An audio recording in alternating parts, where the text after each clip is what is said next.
afternoon, boys and girls. Back for Hardy Boys, clue book number 1, the video game Bandit. And when we left off, we were on chapter 4, the 5 W's. The 5 W's. Those make me think of questions. We'll have to see here if what I'm thinking is right in the book.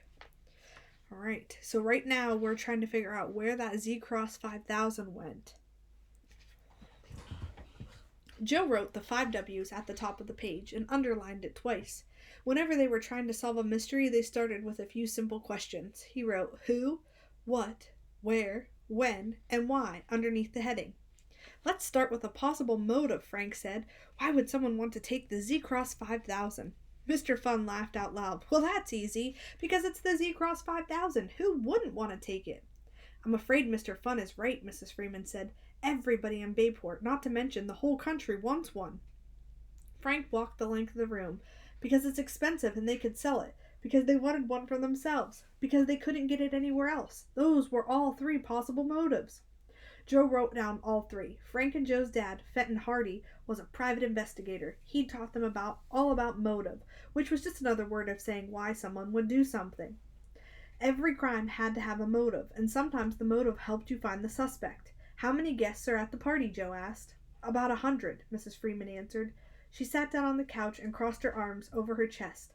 I'm so upset. What a horrible ending to an afternoon. It's not over yet. Is there anyone here that you might think would do something like this? Joe asked. Mrs. Freeman shook her head. Suddenly, Mr. Fun snapped his fingers. Wait, I remember. I did see something. Joe put his pen to the paper, ready to copy down everything Mr. Fun had said. At the beginning of the party, Mr. Fun went on. There was this girl hanging around the den in the dining room by the prizes. She kept looking in the other rooms like she was searching for something. She seemed really suspicious. Frank glanced at his brother. Most of the guests had spent the afternoon outside. It was strange that a girl had been in the house. And even stranger that she was exploring all the rooms. Do you remember what she looked like? She had a purple shirt with polka dots on and a pink streak in her hair. Her hair was brown, I think. I'm not sure. Joe scribbled some notes. He wrote pink streak in hair, purple shirt with polka dots, and then wrote a few notes about where she had been in the house. Is there anyone else that might have done it? Anyone else that you can think of? Mr. Freeman pointed to the closed door on the other side of the room. He lowered his voice when he spoke. The kitchen is right there. Do you think one of the workers from Forks and Knives might have taken it? I don't think so, Ed, Mrs. Freeman said. And here's a picture. Oops. They wouldn't. Besides, we've had them work for us at other parties. Why would they all of a sudden Why would they suddenly start stealing things now?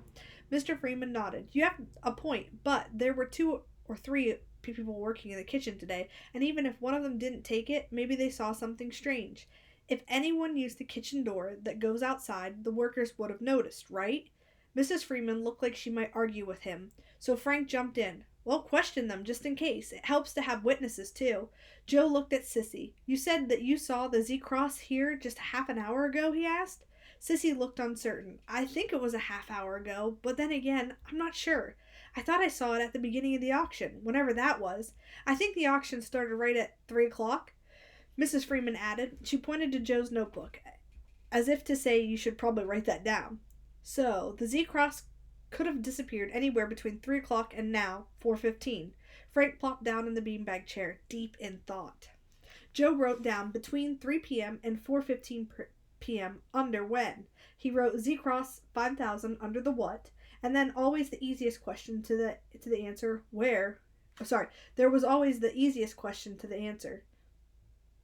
Where was too simple. The Z-Cross had been taken from the Freeman's den, where it was waiting to be auctioned off. I really don't think that workers had anything to do with it, Mrs. Freeman repeated. Don't worry, Joe said, looking at the list. We'll figure out what happened.